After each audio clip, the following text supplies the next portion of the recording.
Good morning, good morning, good morning. I hope everyone's safe out there and staying out the way and staying covered up. It's a nice day today, y'all. It's a nice day today. Yeah, so what y'all been doing? Well, today I thought I'd come on here and do a little testimony. I told this story last year, but for those who never heard it, I'm going to tell it again. So I'm going to tell a story about how I believe I stopped finally smoking cigarettes. About, I'll say maybe 5 years, going on 6 years now ago, I decided I wanted to stop smoking cigarettes. But it was a hard road. I got down to the point that, excuse me, but it almost made me feel like, well, I'm just going to say, I guess I was addicted to it. Because I would always bought packs of cigarettes. But I never really bought cartons, except for a few times back in the day, because I always had a feeling, if I bought a carton, I'm going to smoke more, I'll be giving away more and all that. So I never really fell into buying cartons. And once they got so expensive, I really didn't buy any. But, so I start hating when I wake up in the morning, that taste in your mouth from those cigarettes. Oh. And I would notice even when I wasn't smoking cigarettes in the house, I could smell it like in the walls or whatever, but I still didn't stop. I continued to smoke cigarettes. I continued to buy them. Then it got so bad because I really wanted to stop that I would buy what they called Lucy's, where you would get 3 for $1. Because in my mind, I thought if I stopped buying packs and just bought them loose, a couple here and there, that it would help me cut down on the smoking. But I guess in the back of my mind, I knew that really wasn't true. Because it seemed like I was still buying more each day. I'd go get 3, then later on, before the day was over, I'd go get another 3, because the store right across at that time from where I lived. Sometimes I wouldn't really want a cigarette a lot of times unless I was on the phone talking to someone or someone came over or, I was out somewhere. Now, when I used to go to the casino, I would take 2 packs plus whatever I had left in a whole pack. But, and as soon as I saw someone that I knew, and this is something I never ever did, I would ask for a cigarette. So I would begin to feel like I was a junkie or something, and I knew I was addicted, and I always knew I was addicted to smoking cigarettes because I started at such a young age. I don't know why they ever made them. When I think about it, why? What's the point of putting all that tobacco in your mouth and down in your lungs? And then it was years before they put on the packaging that cigarette smoking is dangerous to your health. And back then, I started smoking cigarettes at a young age because then you thought you looked sophisticated and you felt like you was grown. And you see the commercials on TV the movies on TV too. And the women would be dressed all nice and pretty, and they would hold a cigarette in their hand with the tip, the little filter tip on the end, and it looked so sophisticated. Trust me, everything that shines is not gold. So I went through in my process of calling myself downsizing to a couple cigarettes a day, which didn't work. So then I began to talk to the Lord and told him that I wanted to stop smoking cigarettes. I said, Lord, please take this from me, and I'll never smoke again. Yeah, I still kept on smoking, but I kept on praying. So the next thing you know, sometime after I had my third mini stroke. I went into the hospital, and you know how they take you into emergency, and they do the intake and all, get all your information. And they asked me, did I smoke cigarettes? So I said yes, but I want to stop. So no more questions, y'all. Give praise to Maryland's hospital. Yes, I give praise because as soon as I said that, they walked out. The name of the hospital was Union Hospital. Yes. They walked out. They came back with the patch. I was in the hospital there 2 or 3 weeks. But they came back out with the patch, and they put that patch on me every day. And even when I went back into rehab to build up my walking and all, they continued to put it on. And after I came home, I never wanted a cigarette again. And I was around people, a few people that smoked cigarettes, and it bothered me. And I could see why people that don't smoke, how that smoke bothers them now. So one day, I decided I was going to go to the casino. And as I was on my way, something said in my mind, in my head, you better get a couple pack of cigarettes. You know, you're going to be there for a while. But I'm strong. I'm a strong black woman. I didn't get them. I continued on my journey to the casino. I went into the back where I usually play at, and that is the smoking section. That was the big test. I said, if I can endure this, I'm okay. So I went in the back, and people were smoking on both sides of me. And I understood the feeling of the non-smokers. But I sat there, I continued, to play.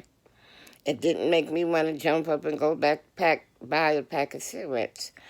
And I haven't picked up a cigarette since then. Doesn't bother me, because even if that thought comes into play, I always think about that taste in your mouth and when you wake up in the morning. And after not having a cigarette for so many years, I just know how dizzy it's going to make me. So.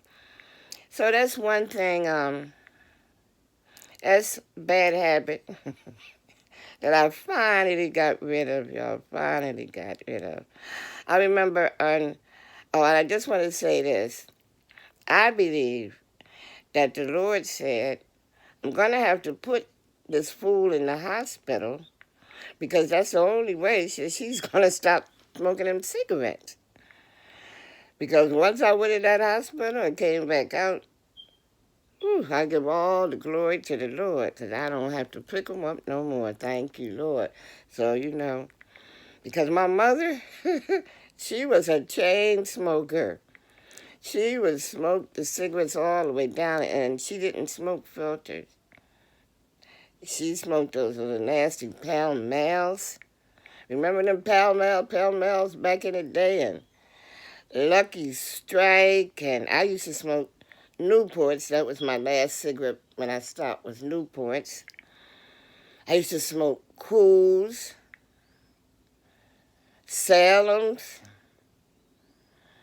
Those cigarettes back in the day. Pall Malls, and I think they had some cigarettes called Mavericks, the cheaper cigarettes. But anyway, yeah, my mom was a chain smoker. She would smoke it down to the tip and light up another one. And I would sit there and look at it and I said, Mom, why you smoke like that? Why do you smoke like that?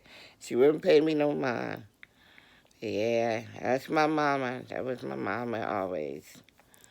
So I just wanted to tell y'all about how the Lord saved me from smoking them cigarettes. And I'm never going to go back again. I don't even know why. Well, if you don't know, you will do whatever. But once you do whatever and you find out it's not right for you, you stop. And don't take as long as I did. I mean, I smoked for many years. And I kept telling myself, I kept saying to myself, I hope I don't have cancer. I hope I don't get cancer. I hope I don't have it. I hope I don't get it. So maybe those thoughts pushed me towards even so. But I just got tired of smoking cigarettes. I knew they weren't good for you. I didn't get that same feeling I had back in the day. Remember, you smokers, after you eat, after you, I'll just say, make love. And after you eat, the first thing you want is a cigarette. It seemed like it was so calming and calm your nerves if you were upset or whatever. But, no, it took years to say cigarette smoking is bad for your health. So, I just wanted to tell y'all give y'all that testimony so that hopefully you will hope and understand that those cigarettes are no good. I remember when I used to ask my mom, I would say, Mom, when can I smoke cigarettes in the house? She said, when you're able to buy them. Then, as I got a little older, I asked her, just playing around with her because I already knew the answer. I knew I could not smoke in her house until I was 21. So another time I asked her as I got a little older, she said, when you can buy them yourself and when you have your own place. So I guess that answered my question, huh? And she stayed true to her word because I could not smoke a cigarette in her house until I was 21. But I had my own place before. I had my own place before I became 21. But that's another story. But I just wanted to come here and tell you about that cigarette smoking is no good. It's no good for your lungs. It messed my voice up. I used to carry a tune. Yeah, I used to try to sing like an opera singer. But no, I could. I was soprano, smoking them cigarettes. And that's why my voice sounds the way it does now. So I just want to tell y'all out there, leave those cigarettes alone. They ain't no good for you. No, they're only out there getting richer from this tobacco. And the prices of cigarettes have gone up so high. I used to tell myself, well, when they get such and such a price, I'm not going to buy them anymore. I said, when they got to $8, $7, I'm not going to buy them anymore. But I still kept buying them. But I guess anything that you're trying to get out of is a process, or anything that you're addicted to is, I don't know, sometimes I guess it's easier to do wrong than it is to do right. And then when you do wrong and you try to get out of it, it's still harder. But the thing is to know what you're doing is wrong or it's not right or it's not good for you. That's the first step. You got to realize whatever the problem is.